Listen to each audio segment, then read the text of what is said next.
I'm your host, Charise Beckett, and I am your host, Mark Thompson.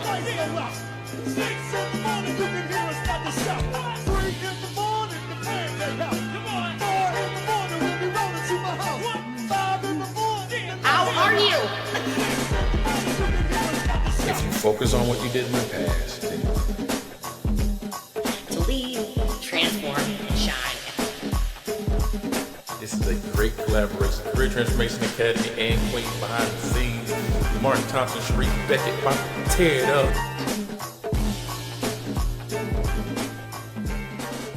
Welcome to another Corporately Speaking. I am your host or co-host, Mark Thompson from Career Transformation Academy, and I have the lovely Charise Beckett from Queens Behind the Scenes. Hi, everybody. Hi, everybody. We're here again, back to bring you another amazing and incredible topic. I'm pretty sure we got Instagram and everything buzzing. But before we get started, we want all of you all to like, share, and subscribe to our YouTube. We're going to come up with an Instagram page soon, but follow us. Follow Queens Behind the Scenes. I know you got the Queens. I forgot. It's Queens _ whatever. We'll talk about it afterwards. But either way, go follow us. Go find us. Like, share, send this out to your friends, and we're going to talk about some interesting stuff. What we're going to talk about today? We are talking about tokenism, and we're going to talk about the origin of tokenism and like how that came about and the research we did around that. And we're going to talk about like, have we witnessed it? Of course we both have witnessed it. Yeah. That is just like not, we might have been it. Yeah. Several times. Right. But I do have like examples of times where, or not even examples, but kind of like, what are people supposed to do? Because folks, if you don't invite people to the table in a cultural perspective that they literally have lived experience in, then they get upset. But then when you like, it is a really hard, like, and maybe somebody, there's going to be some activists that's like, it ain't that hard. All they got, Right. but in a professional environment, that is hard because it is trying to balance. I need your expertise because you have it, but I don't want you to be a token, right? Yeah. Yeah. Oh, and how do you stand? How does people just perceive you as just being a person who has the experience? But I also need your black skin because we don't have it here. Black skin. Yeah, I need some color on my team, and I think that just looks bad optically for a lot of folks, and that's where we kind of get this tokenism from. So, I mean, it's a feeling for us a lot of times. It's a feeling for us. It's also an action. Tokenism is a verb. It's an adjective. Yeah, Like all the things, but like so I get I am on that like line about how I feel. And look, I might get some flack about this, but I don't give a damn. Somebody might say whatever. But I do think that sometimes people always want invited to, especially, okay, so we're having Latin Heritage Month and we're having a celebration, but nobody on the committee is of Latin heritage. Now that don't make no sense. Not at all. But there have been situations, and I've seen them where, there's a Latin heritage thing for translation or something like that. And they ask the person to do it and they're like, oh, why are you asking me? Well, you know Spanish. I mean, yeah. But would you be offended if they wanted to culturally, hip hop, don't you? When you put it like that, but the thing about it is I like drip in the culture. To me, I do. Like everything you see from Queens Behind the Scenes to my new company, Poise, everything is going to be an identifier of where I come from. I come from an urban Black community. I am proud of that. I love hip hop. I love R&B. I love our culture. So if somebody asks for my expertise, I would be offended if you are having something and you're I would be like, well, what do you know? I mean, like, y'all having a soul food potluck and you didn't ask me? Ask me? Like, But no, it's so funny because that kind of stuff does happen. And like, have we experienced or witnessed in the workplace? Yes, we both have. I mean, we both have experienced it. But is tokenism a necessary step toward diversity, or does it cause more harm than good? And that's what I was saying. Like, Right. is it people, all these damn tables, everybody wanted to be in these tables and at these tables. However, when does it become become less about my expertise in the particular subject, and or performative? Like, that's where, like, when does it become you're asking me and involving me because you know my expertise is valuable to the actual subject matter, as opposed to, let me find this Black girl to get somebody in here so they can, I mean, you know what I mean? Like, that's the line, right? Mm-hmm. You know what's crazy? I mean, while you're talking about this, I know we're going to go on some of these questions. I'm thinking about this, though. If we think about the history, at one point it was us fighting to be the one person because we weren't allowed. Yes. And this is anybody. And then when things are changing, equality is happening and things are moving, it's now like you become that one person in that space because somebody just believes in you and your talent, your skill set. But then when you got it, think about what happens on the other side of your family, of your culture. They're calling you Uncle Tom, or they're calling you a, you're up here, think you special, you think you're better than everybody else because you wanted more out of life. And then as we progress even further, everybody's kind of more like has the power, the skill sets, they have the opportunity, and then you're still fighting. It's like we're still fighting to get the opportunity to be great. It's a fight. And now you have an opportunity to see, and this is where I want to come from, because now you have leaders in companies that are like, we need diversity. Then you have leaders that are like, I just want good people. But good people means I get to decide who those good people are. Yeah, and it's subjective, right? Like, your definition of good people. I mean, we got people right now thinking what's going on is good people. We know that ain't true. Right. So, the workplace is just weird. And one of the things I educate people is that you have to listen to everybody.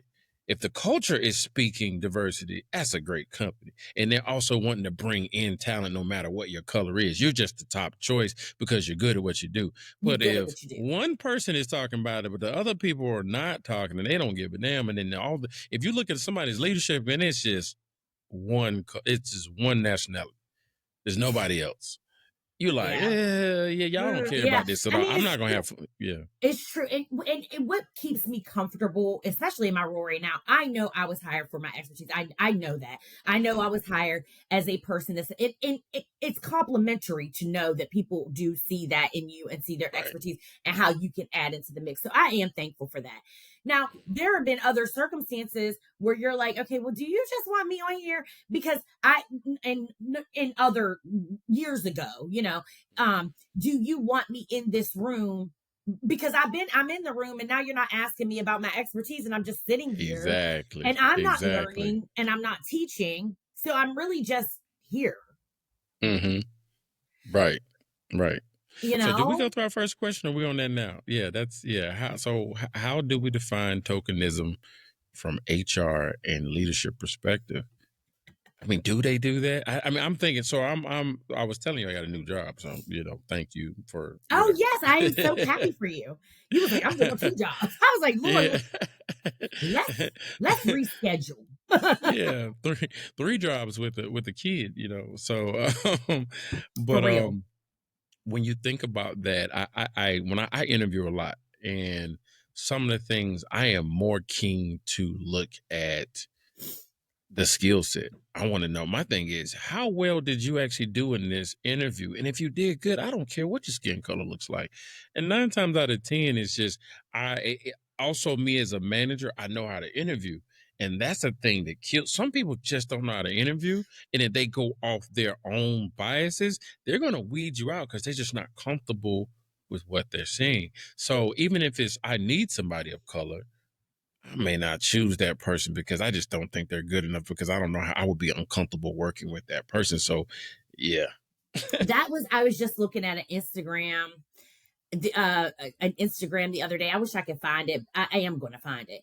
But the woman said, and she said something and it was like so on point. I'm going to find it while we on here. But she said something that was like so on point.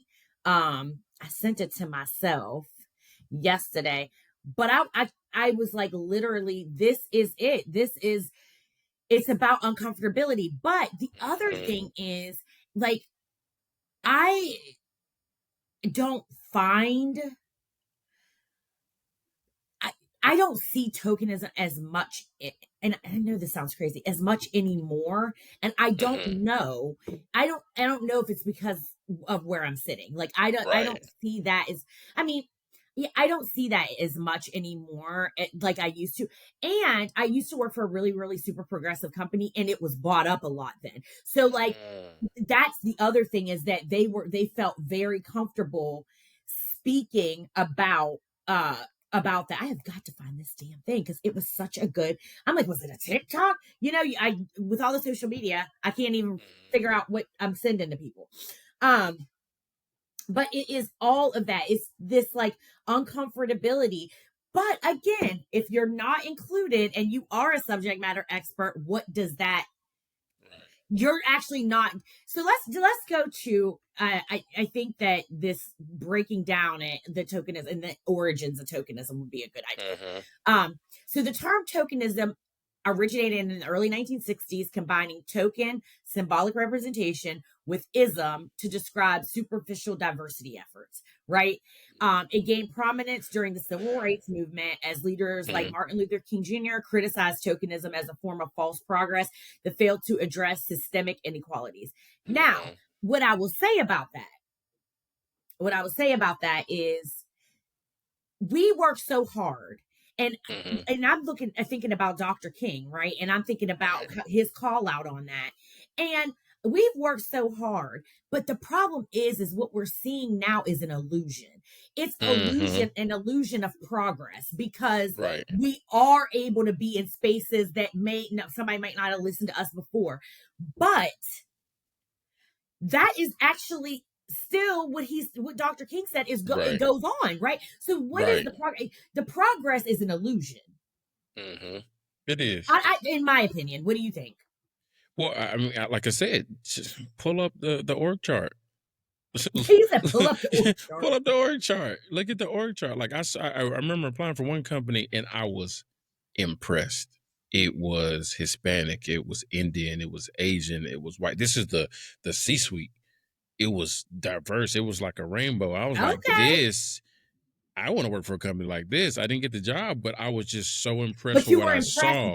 Yes, I saw that. I found the Facebook thing. Okay, here's the lady. She says, because I have realized some truths. I am not intimidating. You're intimidated. There's a difference. I don't take up too much space. You're just used to people playing small. My inner light is not too bright. You're just used to dimming your own. I am not mean nor aggressive. I am honest and assertive, and that makes you uncomfortable. And I do not make you uncomfortable. My presence challenges your comfort. All of that is yours. I will not be less for you to feel better about yourself. Period. Yeah. Wow. You said yeah. Now that's a good point. On this one, is like, for women of color and men of color, who has it worse? And I think it's women. I mean, I know if it's you don't women. Get out my face. I know it's women. Has it worse? Yeah. Well, we know it's women, honestly, and the statistics show that. I mean, and it's not just black women. I want to be clear. Yeah, all women have it bad.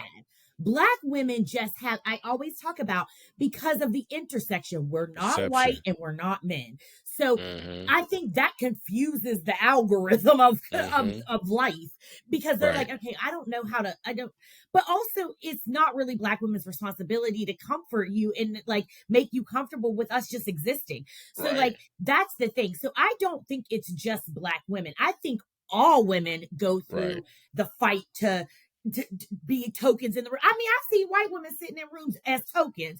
They're just sitting in there. They're not really contributing much to the conversation or the strategy of the business, but somebody put them in the room and they happy to just be in there. And that's the thing.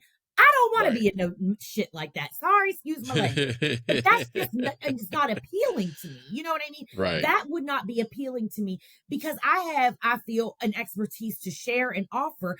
I would like someone to want me there in being in environments where they want my expertise, right? Right. And I mean, like you said, you see it, but we don't actually have the keys to know if it is that, to determine that. So it's almost like we said, tokenism is a definition, but it's a feeling and it's a verb, it's an action, it's everything. When you'll see these things like, wait a minute, why are you here? You're not even, why did they, you have the questions behind it, but you really, and I think that's what it comes back to the HR and the leadership. I don't necessarily know if somebody may be there, but I know when I was brought in, because you just know exactly, like, there's no reason, Right. like, I'm the only person here. And think about how this gets primed in so many different levels. I like to take it to just thinking about it from a bigger picture. Schools, you go to a private school, who's there? It's primarily, Caucasians. It's primarily really smart kids, maybe Indian and Asian, but the minority of Black folks that are there is very, very small. And when you go to predominantly white schools, you'll have a classroom. I went to a predominantly white school. I'm in class all 4 years, only Black kid in every class, maybe two Are of you talking us. about at your college? University of Heck Richmond, yeah! yes. I lived there. I know. Yeah, so think about the priming of that. Like, I get used to it because I now know how to code switch and be in You the got to room. navigate, yeah. Right. So now I get into the workforce and it's not new to me, but think about so many people who are trying to get to these new spaces and they want the opportunity. They might have gone to HBCUs and they want to go into space. It's a culture shock. I was about to say that. My girlfriend told me that she went to, I want to say she's an Aggie, so she went to A&T, and she was like, that, you're in your own echo cause, or your own echo chamber. You're in your own echo chamber when you're at HBCUs. You get out and you're like, holy shit, this is how it works in the world. Like, it keeps them in a bubble, which, I mean, obviously I love HBCUs. I started college at an HBCU, and I do think that there's benefit for that. I mean, obviously, but I do feel that the integration, and what helps with that, I think, with HBCUs is, let's get our folks into internships like that are actually the real life. So yes, let them stay in their safe space, because that is our safe space for college, but get them internships in career services, get them internships that put them in environments like Pfizer, or like environments where it's real life. Like, everybody is not going to look like you. Everybody is not going to sound like you. You're going to have to navigate very difficult situations, different personalities, different ethnicities and cultures. And what if you haven't done that ever and you get plucked into it? That is extremely probably traumatizing. And teach code switching as a science. I mean, it needs to be a class. If you don't know, we could teach it. We could teach it. I'm pretty sure we'll go nationwide fast. All HBCUs hiring us, teaching it over the curriculum. But that's cool. No, you make so much sense. It's oof. I always want to go to HBCU, but then I was like, well, I wanted to have, I knew I was a big fish in a small pond. And it wasn't just because being around, different nationalities. I just thought bigger than what I grew up with. The same stuff. I went to the same all Black schools. I knew Fayetteville State was around the corner. I went to preschool there. I was like, I want to do something different. What else does the world have to offer? And that exposure just opened doors to just seeing more things. And then recognizing that everybody does not think the way we do in the United States. If you go to Canada, it's like a melting pot. Everybody is just trying to be great. You go to UK, it's a little different. You do have some of the prejudice as well, but when you really look at it overall, I don't know if other countries think the way we do when it comes to tokenism or needing to have to code switch. It's like, oh, you're great. Like, I went to Canada the other week, and everybody was just so nice and friendly and cool and happy, and I'm like, I could move here. If it wasn't so cold, this would be a great place to live. So this was Canada. What part? I was in Toronto. Yeah, Toronto's great. It's funny. We flew in there one time, and we weren't able to explore, but I was so damn mad we didn't.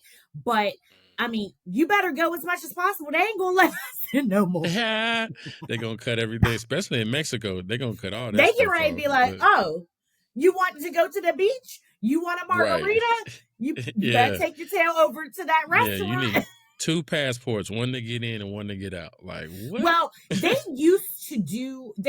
now me and my husband, just to be clear, they always had that visa situation. They just wasn't enforcing it really. But one time during COVID, they was really enforcing it. And I remember us having to, like, we were in Mexico and us having to fill it out on the plane, but it wasn't in English. And I was like guessing of what they were asking. And my husband lost his while we were there. And we had to pay $60 for him to get back to the United States. Wow. So it did happen. So this ain't nothing really new. It's just new that they're enforcing it. And the crazy thing is when people say that I know we're off subject, but when I went there, they actually give you a barcode. You can scan. It'll create a PDF. You save it to your phone. You're good to go. So you don't have to keep that piece of paper. And I was like, good. And then when we come back to the airport, they didn't even ask for it. So I don't know. Are you kidding me? Yeah, it was crazy. I don't know why people were getting stuck. I don't know why people couldn't get in. It was an easy transition, but whatever. Back to this tokenism. So sorry. So, wait, are you better from your sickness? Yeah, I am. You gave it to me. I gave it to you through here. Remember, I was like, I said, Mark, I'm sorry. No, for real. Yeah. And I am not even the type. I'm a woman. You know how we do. We will march through a sickness. I went to go lift weights. I tried to like lift a weight up and I was like, okay, I'm sick. I have the flu. Yeah. Clearly. But I'm glad you're feeling better. One of the things it says here, how do companies unintentionally fall into tokenism? I mean, that's easy though. Like I think it's easy, but hard because again, someone might have such good intentions of saying, I want to invite so-and-so into the conversation. And that's the unintentional, right? Mm-hmm. I want to invite so-and-so into a conversation because they would be an expert about this. But then, I've seen people go, oh, so you only want me in here because I'm Black? Well, if I didn't have you in here and we were making choices without your expertise, you would have something to say about that too. So I think there's an unintentional, but again, I think there is a clear gray area to me. Yeah. In my opinion. And like the unintentional piece can happen, I think, when it comes to the hiring managers. I think the intentional side comes from back to those, I think we talked about this, but those DEI managers, specialists, leaders who actually look at the statistics and data of the company of where you're missing the gaps. And so they then inform your CHROs and your CEOs like, wage gap, equity, and pay. You have these people of color down here that came in after these people and they're paying them less. We got to move that up. Or you need to hire because you don't have anybody in these areas in senior or middle leadership that's of color. If you don't change that, overall, we look bad optically. Right. And for the company, it does not look well. So yeah. I mean, and yeah. Well, let's look at the data behind tokenism because I mean there are some data we pulled from the mental health and job satisfaction from Fast Company. It says employees subjected to tokenism experience high levels of depression and stress, leading to decreased job satisfaction and commitment. What are your thoughts on that? Say it one more time because I'm sorry. People are pinging me for work. I tried to cut it off, but I can't. This gotta blow up so we can quit all of this. Yeah. We gotta quit. Say it one more time. I'm sorry. Say it for the people who are listening.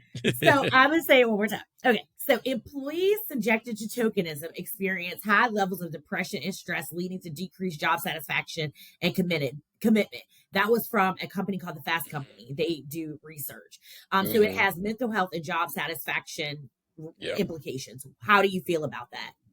I mean, I would agree. I mean, it goes back to what we were talking about, but having to code switch and the stress of trying to be somebody different. So if I'm being put in a position where I know I am just the only person, they chose me to fill in a gap so they look good optically. And I'm also still being, they're being prejudiced towards me. They're putting me in situations that are extremely difficult. I'm having to work harder and longer hours. I'm just going to wear myself out. I'm going to create burnout faster. I'm going to not want to be here. You know how Mondays are when you're like, yeah.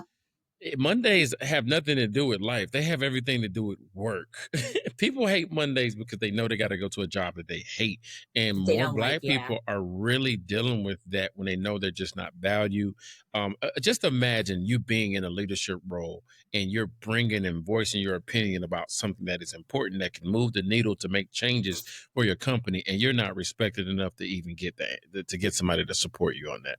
And you're just sitting there like, oh my God. And the only thing you're thinking about is, I can't wait to get away from this company. And I hope you fail. And I hope everything that you need, you figure it out later. And like, oh yeah, he was right or she was right. It's like those things are bad for an employee. And I think, like you said, that creates depression. Like it really does. Yeah. It does. Yeah, there was another around employee retention from Home Base. It said that 72% of U.S. workers indicate they would leave their job for a more inclusive workplace. That's wild. Innovation and performance. Companies with above average diversity levels report 19% higher innovation revenues and 9% higher EBITDA margins. So that's from Vanderbilt Business. So like there is data to support the theory and ideology that we're talking about, and how it impacts employees long term. Does it affect retention? We just talked about that. Of course it does, but long term. So I feel like long term for tokenism, I don't know if does it. You mean, so you mean, you think this will keep going? Like trauma, workplace trauma. We'll use workplace trauma. Do you think tokenism is a part of workplace trauma? It could be. And that just I think that depends on the persons, the managers, the people, the culture that you're around and surrounded by. I felt like I went through that personally in one of my previous roles, and it became one of those things like every time I moved, somebody was just like, well, Mark is doing this. And they were like, why is everybody talking about me? Why is everybody, like, I'm just trying to move. I'm just trying to do the work. I'm trying to do my job. But then they're gossiping. And it was like Game of Thrones. And I did not enjoy that. So for myself, it becomes some trauma. It becomes drama. It becomes something like, do I go to HR and complain? You really... HR? Yeah, I know. You got to have an HR for HR. So, you do. Do I go to my HRBP and say, hey, I feel like I'm being attacked. I feel like this. And even when there's other employees that feel the same way you do, that may not even be a part of your company, that are complaining, and they have witnessed and felt, some retaliation or fear to be retaliated on, just to talk about them not feeling good. Like, those companies put people in a position because they saw other people get mistreated, and therefore you'll start to be the same way. Like, I don't know if I should report this. I've been in those positions. Like, I don't know who to talk to because I don't know who to trust either. And that's what really happens. You get in a position where I just don't trust the people. I don't trust my manager. I don't trust my team. Well, then that makes you like so paranoid. Well, then that's when it's time to probably part ways, because you ain't going to even be productive if you're in a situation where you're looking over your shoulder all the time. You don't trust anybody. That is a terrible work experience. Right. And one of the things is like, do you get therapy for stuff like that? Who do you share that with? I mean, we can tell our friends and talk about it, but that stuff I think can affect you long term, because now you're going to the next job kind of like I would say like a wounded dog, like an abused puppy. Well, yeah, you're like, you got baggage. Yeah, now you got the baggage. Right. So anybody, like, you'll see somebody, that may be Caucasian, or maybe somebody who looks familiar to the last boss, and you're like, I wonder if they're going to treat me like that. I hope they're nice. I hope they see that I am a hard worker, and you're just praying on the good to happen and waiting for the worst. So I believe this may be some of the same things that everybody deals with, especially men or women of color, as they go and move through their career until they find that one job. Like, I feel like I'm in the right role now. That it's amazing. Actually, I love talking to other countries all day long, because that diversity brings me so much joy. I loved it too. I love it. I loved being in a global role. It was great. I used to travel to different countries all the time. And let me tell you, like, first of all, I love food. So the food game always was on point. Like, I love to eat. You like it? You went to India? I haven't been. I am like, but let me tell you something though. Something that a lot of people don't know. in the UK. Do you know the UK has a very large Indian population? I don't know if you knew that. They do. They do. They have some of the best Indian cuisine you will ever have. Amazing. Wow. Yes. And I had a good time. Funny, people said the UK food wasn't that good. I actually had some No, I didn't eat their food. I had some great food. I don't know. See, I'm gonna send you this Instagram picture of my sad looking plate, because that's when I decided, I was like, okay, we gotta have some type of other flavors and spices. So they gave me a meat pie, some peas, something. I was like, this looked like, you know what it looked like? A banquet dinner. That's what the hell it looked like. It looked like I was eating a banquet dinner. I said, absolutely not. So they pulled the film back and put the slit on the mashed potatoes. Put a slit in it and put it in the microwave. I was like, I'm not eating this mess. My brother, I posted it on Instagram. My brother said, ew, what is that? Yeah. So when I went to the Indian restaurant, I was pleasantly surprised. Now I'm gonna tell you, I don't really enjoy French food, but I love French croissant. And the buttery croissant, the chocolate croissant, the lemon, I love them. But I'm not a huge fan. Like, their bread is kind of hard. Right. I love Brazilian food. I went to Rio de Janeiro, Sao Paulo. I love Argentinian food. They have some of the best steaks you will ever have.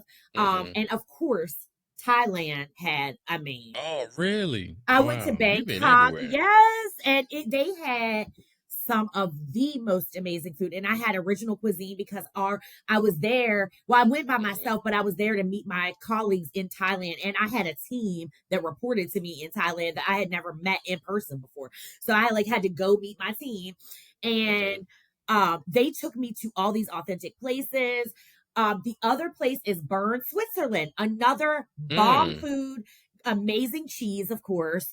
Just very, and what I loved about it there is it's clean and it's green and it just all. Yeah. So yes, I love a cultural job. That would be what I would love to do with my business, even is get global and be able to go places and do leadership development in that aspect for companies abroad, because I think it's it's such a great cultural, you add so much to people's lives. They ever know more about cultures. I wonder if they have any discussions, I wonder if they even have anything remotely close to tokenism, or what does that look like? Because people are prejudiced, people are biased about who people are. Of course. But at the same time, what does that look like in in other countries? What does it look like, in India, something like that? And it may be it is probably the different, they probably, I'm pretty sure they do. Yeah. No, well, when I was in Thailand, I remember when I got in, it was a 21-hour flight. When I got into Thailand, it was midnight. And so my driver was there to pick me up. And I remember I was tired, but I remember looking on the interstate. First of all, they drive on the other side of the road. So I was all backwards and forwards. But I was looking and I was like, oh, wow. I was looking at all of the billboards. Right. And I'm looking, and it was all Asian women, and they were all promoting bleaching cream, on almost every single thing. And I was like, oh my gosh, wow. Everything. And then I went to go get some lotion because I forgot my lotion, and you just know that's not going to work. So I had to go to the mall to go get some lotion, and every one of them I was reading. I'm like, okay. I can I just have a lotion that does not have anything that's going to make me lighter? And the lady found me one lotion, and I was like, everybody doesn't want to bleach their skin. Right. That's crazy. It was wild. Oh man, so they're literally whitewashing. Yes. That's funny. Wow.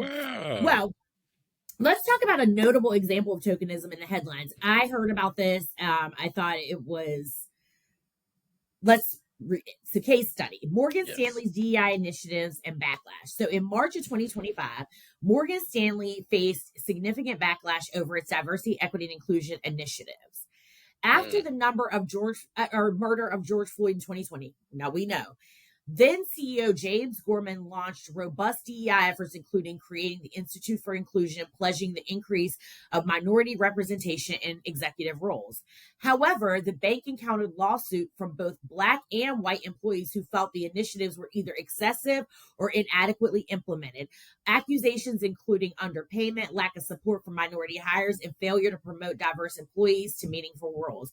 This led to an internal review and some salary adjustments in 2023. I got this from Bloomberg, but I do remember it.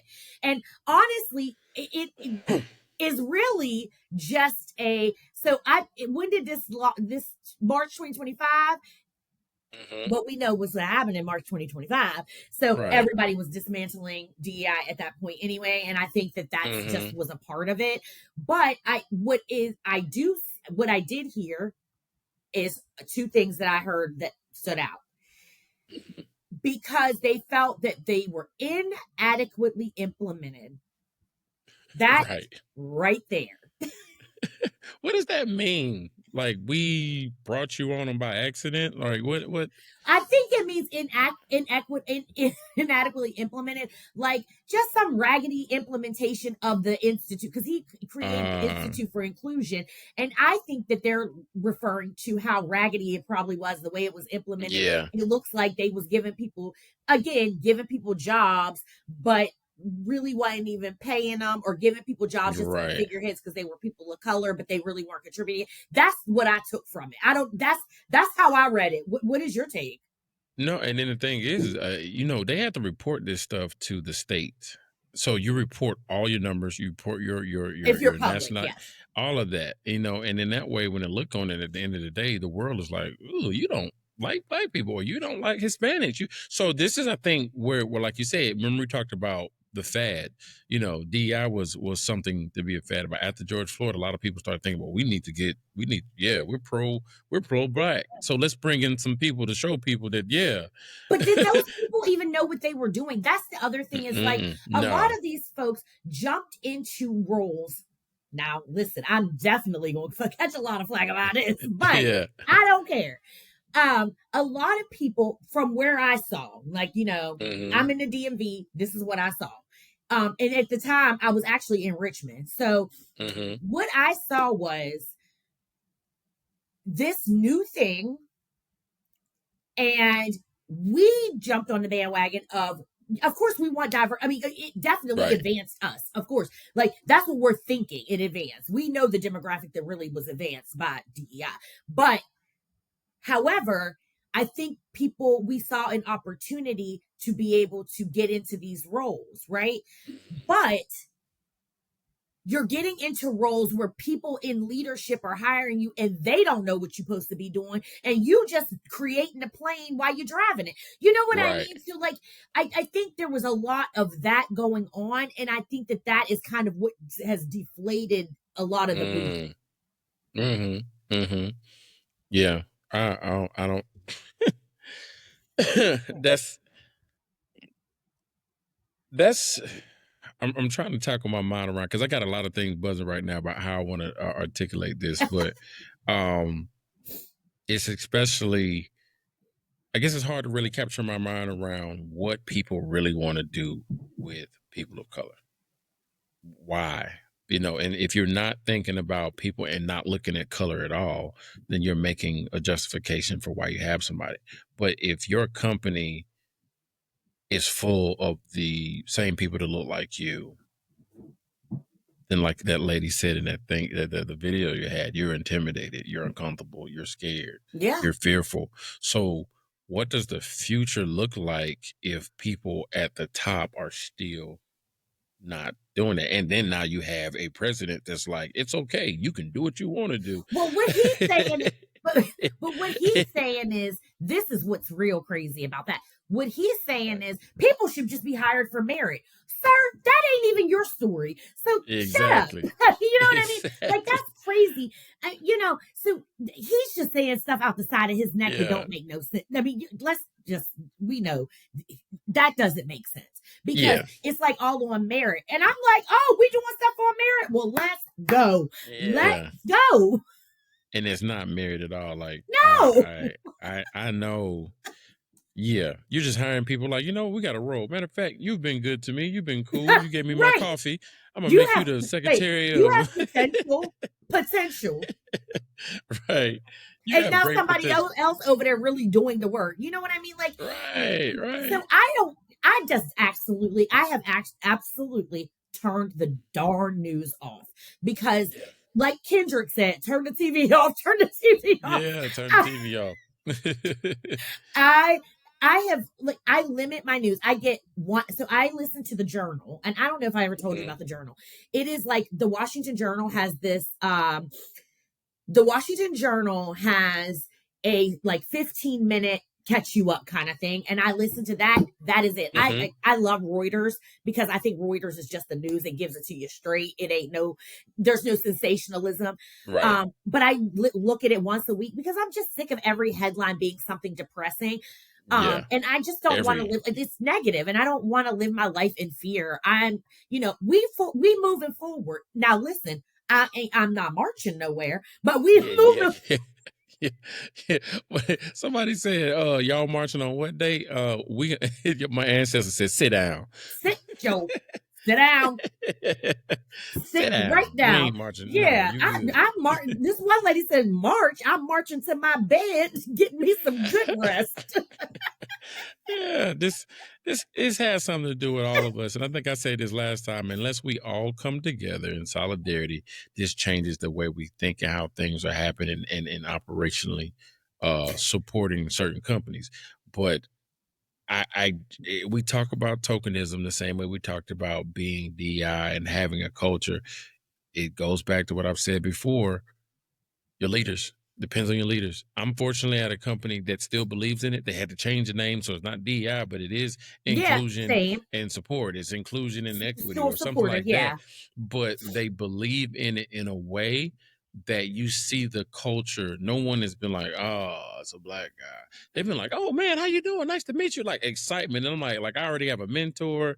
He's been excited. And I'm saying, yeah, it's an excellent company. Like, and that's how you can tell that the CEO of the company is pushing greatness, and it's starting from the top to the bottom. Everybody speaks the same language. Everybody has the same, and that's what I see that has to happen. So when people are thinking about going to these companies, and my thing is, whether you're a token or not, right? You could be a token but be in a great company.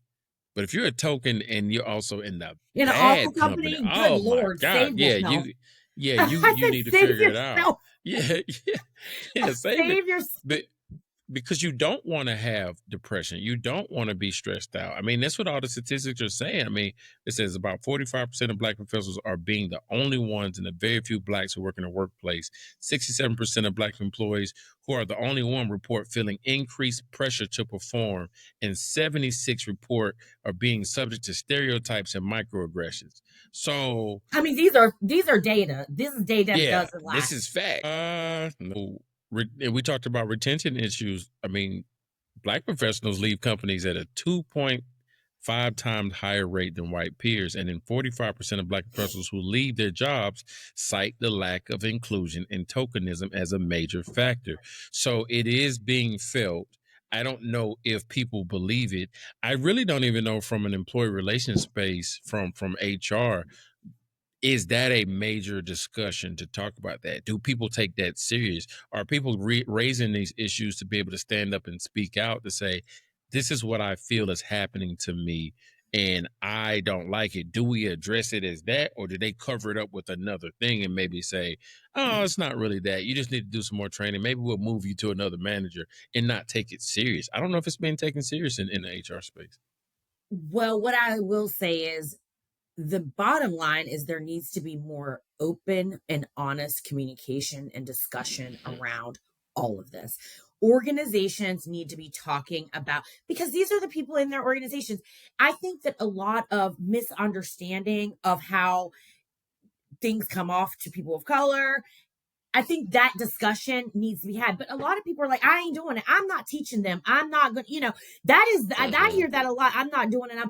But having a discussion is different than teaching, right? I think having a discussion, I want to clarify a misunderstanding or about our culture. I definitely want to course correct and like, no, that's not absolutely correct. So, I mean, I do think my biggest thing is, I say this all the time: communication, communication, communication. If we are discussing things and not like sweeping them under the rug, passing it to another leader, all of the things that we just talked about, I think that the discussions really could go a long way, but they have to be intentional, town hall style. You have to have leaders involved. And I'm talking about the C-suite got to get involved in having these discussions if it's important to them. Right. And necessarily just identifying the gaps, because sometimes things may be working well on this side, but okay, it may not be fitting in these spaces. So you might have more problems in your manufacturing department, but you don't have these problems in the sales or the professional space, where it's a little bit more direct face-to-face conversation people are having. Even if they're faking until they make it, they're not showing you that there's that many issues. But in a place where I'm grinding and doing a little bit more labor, and I can, curse somebody out because I'm having a rough day, I'm gonna showcase that. You know what I mean? So, this is the thing I'm thinking about when there is tokenism, is people may be treated unfairly, especially it may not have been stated that you're a token, but the managers on the other side are treating you with disrespect, or treating you and putting you in position to really want to just quit and give up your opportunity at that company. So, oh man, this ties so much to most of our other podcasts, but it's really a tough subject because I guess, like I said, I've experienced it. I've seen the glory of it in a really good company, and I want people to understand that, our audience out there, that you may be dealing with that now, but you should not be afraid to jump ship and find something that works well for you. Yeah. So, I don't know. Don't be afraid. Well, we have some final thoughts and call to actions. I mean, obviously, we want you to follow Corporately Speaking for more workplace insights. Share your thoughts and experiences using hashtag Corporately Speaking. Stay tuned for our next episode. But we know tokenism exists, but businesses must take real action to move beyond it. Employees should be aware of tokenism and advocate for themselves. True diversity and inclusion requires continuous efforts, communication, not just hiring a diverse workforce. There's a lot more work that goes into it, and part of that is that communication. So Mark, you want to send us home? What? Oh, I got one last thing now. Okay. If they're paying you $500,000, suffer through that for 2 years, and then because people don't realize that corporate America is one of the top 10 ways to get rich in America, at least to build wealth. No, people. It's definitely a big way to build wealth. So if you're strong and you can suffer through it, because it's hard to really say it's going to be removed, then build your wealth, build your family, start your business, your entrepreneurship, and find your exit plan. And it is what it is. We'll get and through be it. smart. Be smart. Yes. Like, if you gonna have an exit strategy, be smart about it. Don't have no please don't get so mad you walk up and work and be like, you know what, that's it. Yeah. That ain't gonna help this. I'm tired of all you motherfuckers. I'm tired of all y'all. Yeah. Then it'll like, yep, they're acting just like those girls we seen on TV. Like, yeah, just like on Instagram. The perception matches. I knew it. I knew we hired the wrong person. I knew it. They don't understand. Or we talked about code switching. Like, it's another side to us. You ain't never gonna meet them. So no, unless you hit my won't meet buttons. that for me. But I will say, I feel like I'm the same everywhere. But I'm just never gonna lose my cool at work because. Right. Are you kidding me? What? Yeah. Work is work. I leave work at work. I come back home. But anyway, that's where the real magic happens. I would definitely. I don't have your other notes. I don't know what the send off is, but I would just say, if you have, please comment, add comments. Tell us what you feel. How do you think about tokenism? Let us know what you think about it as well. Have you experienced it? And is it something that, you would like to address? So other than that, you can sign us off because I got the wrong notes. So I actually just have, I have the notes in front of me, but I have just staying tuned. Stay tuned. We got more to come. Mark and I are working through this, and starting this. And so we're just kind of putting our feet in there and seeing how we're received. Like I said, we're kind of doing like a limited series so we can grow our corporately speaking brand. We both have our own individual brands. So please follow Career Transformation Academy and Queens Behind the Scenes. But we doing it, y'all. We're doing it. We're trying really hard to bring good information to our audience. So thank y'all for listening, and we will see you next time. Next time. Peace. 3 in the morning, the band they out. Come on. 4 in the morning, we'll be rolling to my house. 5 in the morning, the lights go out. 6